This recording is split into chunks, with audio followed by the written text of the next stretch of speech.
Can you really believe it's been 90 episodes? I can't, and I'm kind of wishing that we would be on not our second map by that point, but here we are. It's kind of how it goes. But yeah, I think I remember last episode saying that I wouldn't do this until after we'd finish this map, but I kind of want to do it now just to kind of see where it would end up around that point when I did say I would do it.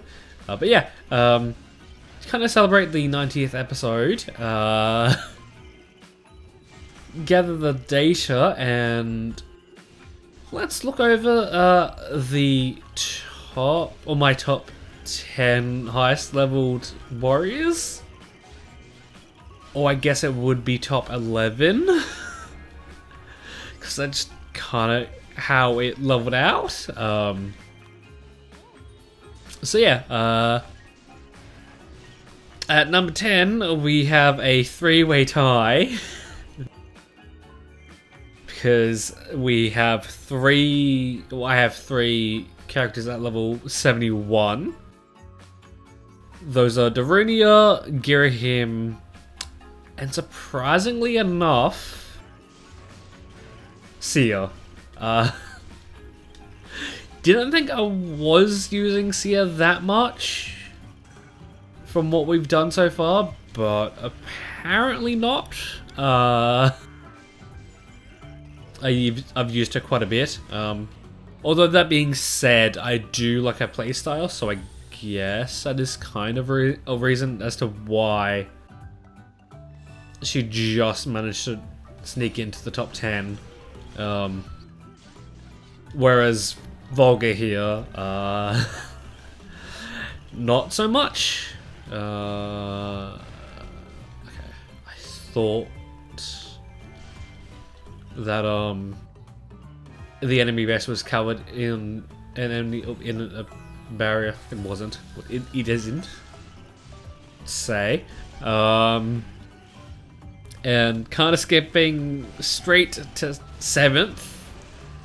I guess it should be 6th or something. But the next step up at again we have another tie. At level 73, not that much of a jump between the steps, but I guess that's kind of fine. Impa and Zant. Of course, fucking turncoat leader bullshit. Zant I was kind of expecting to be a little bit higher because like I know from memory that we used Zant quite a bit towards the end of the last map and kind of a bit during this map. Impa,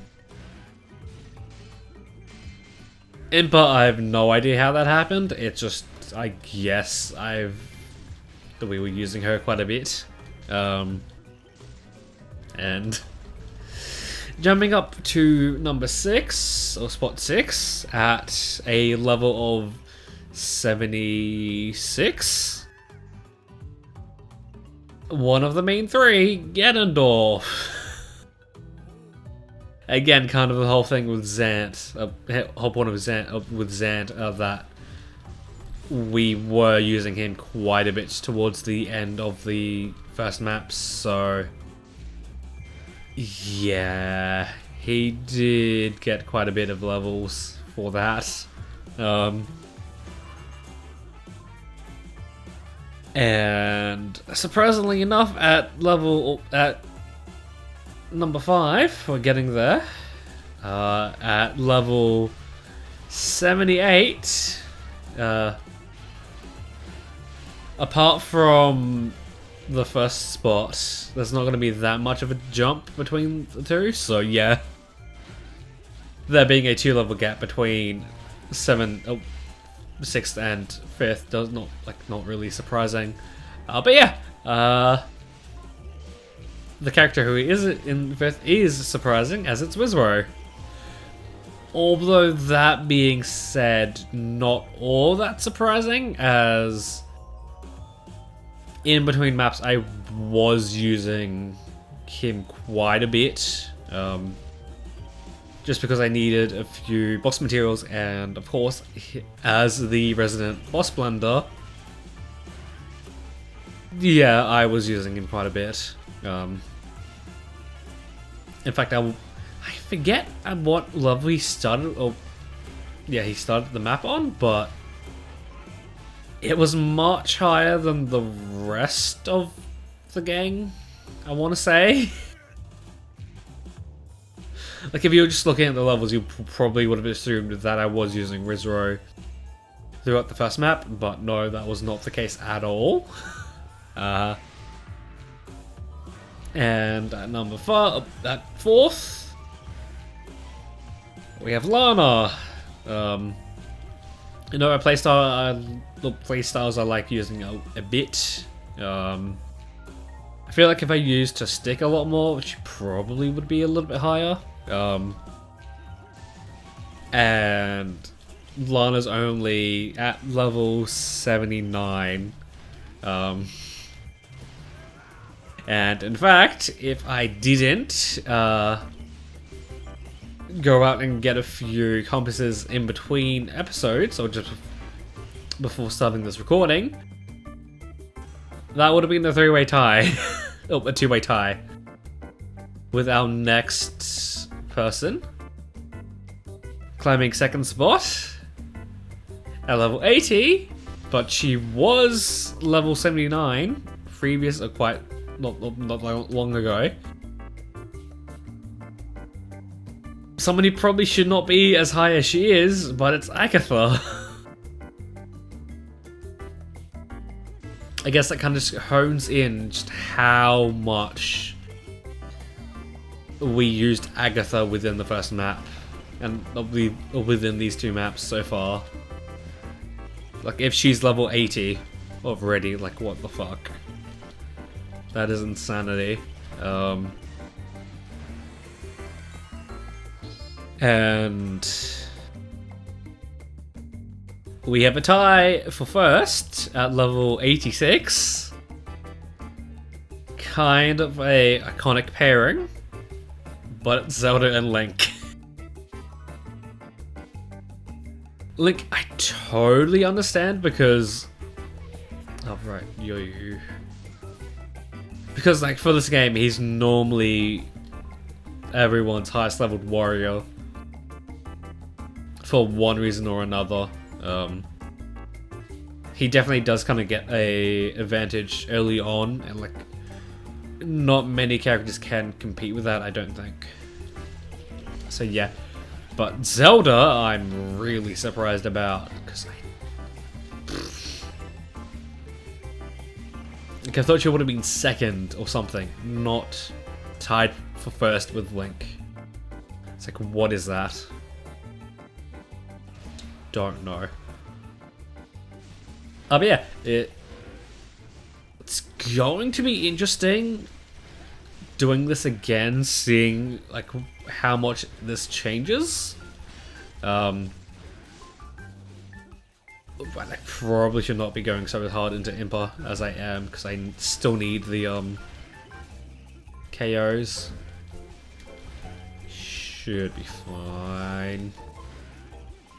Our base is taking a beating, but we can step it out just a little bit. Okay, I don't want the big flashy ending of this to finish off Impa. If that's even possible. Okay, now we can kill Impa. Okay, yeah, good thing I made sure that happened.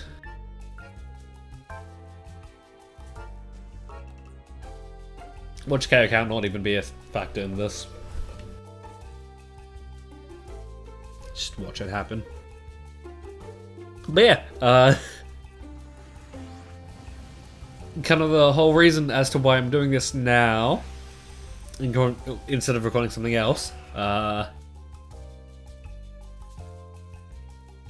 I've been playing a lot of Tears of the Kingdom, and of course I have a lot of opinions about it because I played like 190 hours of it, so it's like quite a bit. I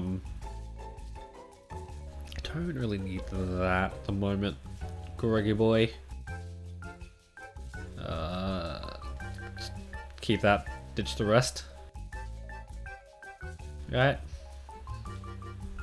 So yeah, you can kind of see just how much I don't really care about characters having the right weapon. If Girahim, part of the top 10, or rather top 11, doesn't have a good weapon. So yeah, so it just kind of feels like deja vu, to be honest. Ooh.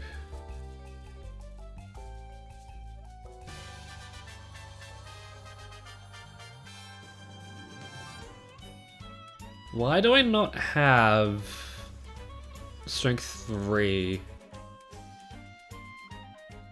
What was I doing? But yeah, I might need to focus a lot on this, but yeah, the first point, I don't really feel like I need to mention much, although I might kind of delve into it a little bit. But yeah, I've really loved the main story of the game. This might fuck me. Really love the main story about the main game. Although I really wish the sage abilities were a little bit easier to like do or to activate, and like they weren't tied to like avatars that roamed around. It's like, that's kind of stupid. So like, another thing I'll add on to this, I liked the dungeons, and I kind of would say that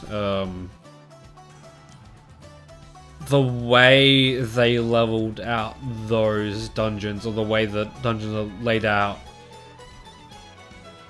I feel like would be the way to go, or would be the way that they're gonna go with dungeons and Zelda games if they're gonna use the Breath of the Wild formula.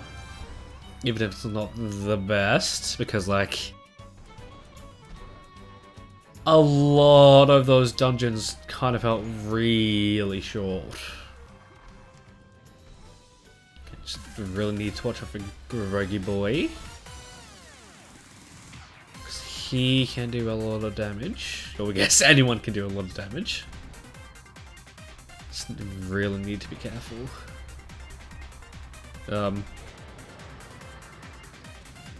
But yeah, I get it's probably the way it's gonna be going. Like the whole, there's 5 points you need to go to within this temple. You have to go there to do something, or go there to unlock the gate, sort of thing. Like, I can kind of see how that's like the optimal way of doing things, but like, I kind of wish a few of the dungeons were like a little bit longer. Like that would have been cool, because like something I look back on when thinking about other Zelda games, it's like some of the dungeons are kind of short, but then you have the good meaty dungeons where it's like you spend like a good hour or 2 hours within that place, even if you do know what you're doing, like that sort of thing. But the dungeons in Tears of the Kingdom were like, yeah, just over within 20 minutes sort of deal. In fact, I want to say I spent a bit more time in some shrines than I did some of the temples. It's like, woof, woof.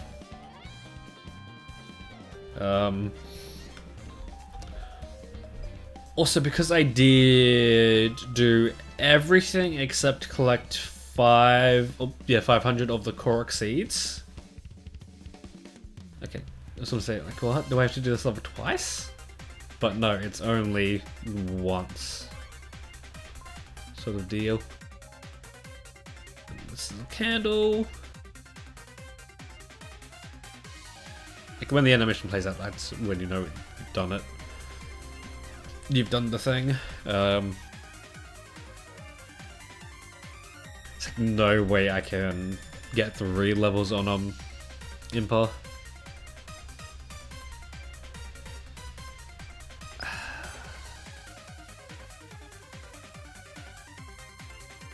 No, yeah, fuck it. Let's go out with the boomerang. Why not? Yeah. So I did pretty much everything. And one notable addition that I didn't mind, but I did have a problem with how they did it,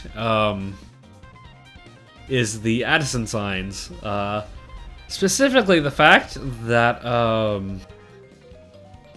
despite needing to do them for 100%, and the fact that,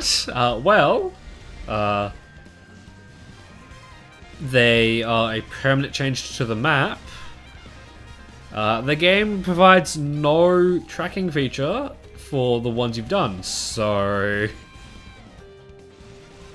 without the Hero's Path feature, you would have a painful time just trying to find out which ones you've done, because there's 81 of them, which just feels bizarrely weird. It's like, I don't know, maybe there's 9 in each region or something.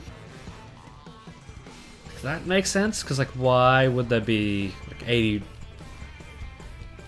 of them? Although that makes sense, some of the collectibles just had really weird amounts of them. Like 31 odd maps, old maps, although I guess that being said, the old maps were tied towards the amiibo items from Breath of the Wild, so I guess it kind of makes sense. I think there would be 31 amiibo items in total, maybe? I don't know.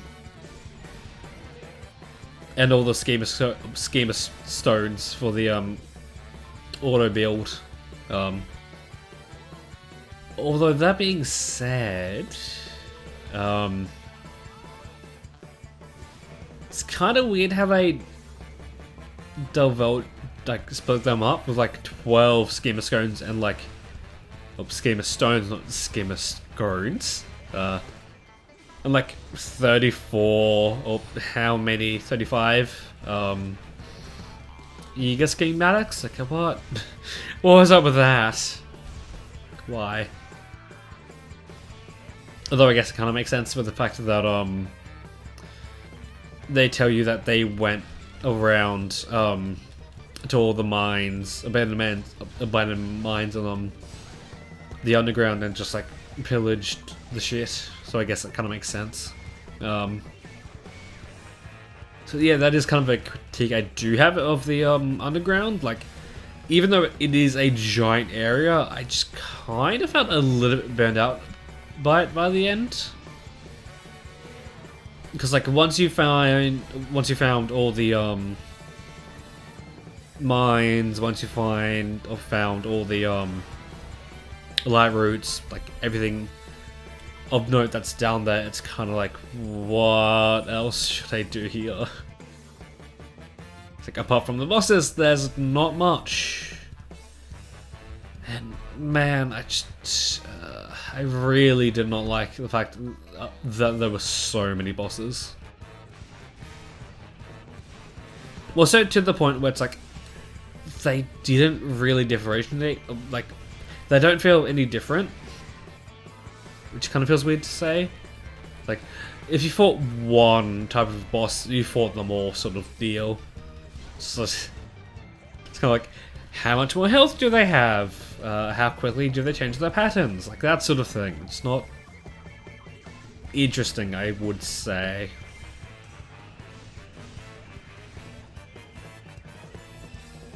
What's another thing? I did kind of write these down. Yeah. I would definitely say if you were going... Well, I wouldn't recommend going for 100% unless... multiple times over, I would say. Just do it once to say that you've done it and experienced it, but... other than that, do not go for it because like I don't really find a lot of the things that you are required to do for 100% worthwhile. Specifically, upgrading all the armor to maximum because holy shit. Are there just a lot of things you need to upgrade? Why? Like, I have no regrets about where's that guy we need to kill? What's over there? Yeah. Have no regrets about duping items to do so. Because boy. It's like so much stuff. Like the things I would recommend duping if you were wanting to dupe at least a few items. Diamonds, star fragments, Lana's not that important, so it's fine. Fine, I guess. Bit weird to say that, but okay.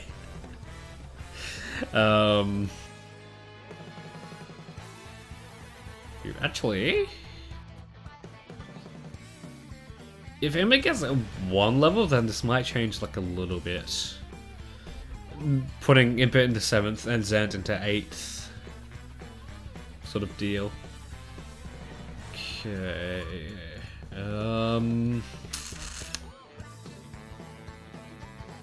I can just kind of go to the enemy captain. Because I definitely get the feeling that we would... or the amount of cares we have at the moment would be enough to kind of put us over. Maybe. I'm just hoping we don't have to go elsewhere. Sort of thing.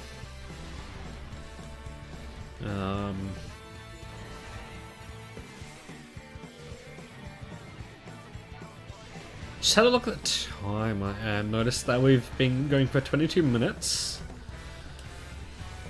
And okay, wow, we are over now. Cool. Yeah, I'm going for 22 minutes and possibly do 1 more level, maybe. Although that being said, I don't really know what we have coming up to do.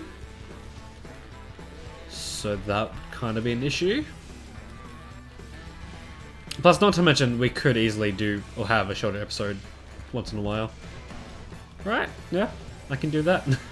I can afford that. Jesus.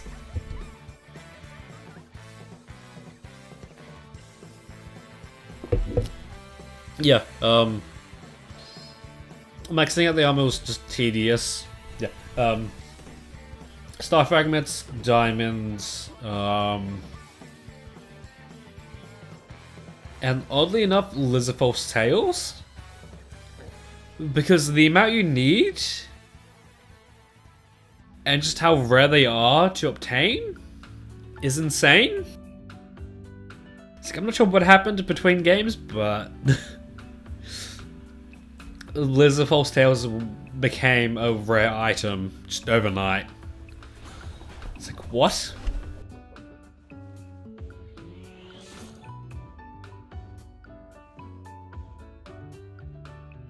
Just having like a block of pickles there for no apparent reason. I know I probably shouldn't do this, but if I can find a special level, I might consider doing that and then ending off the episode, sort of thing. So I did not look into what the deal with the 8-bit weapons were. Nice. Probably won't be using it anytime soon, but it's there. It is an option for us. Okay, what is that? Not a short level.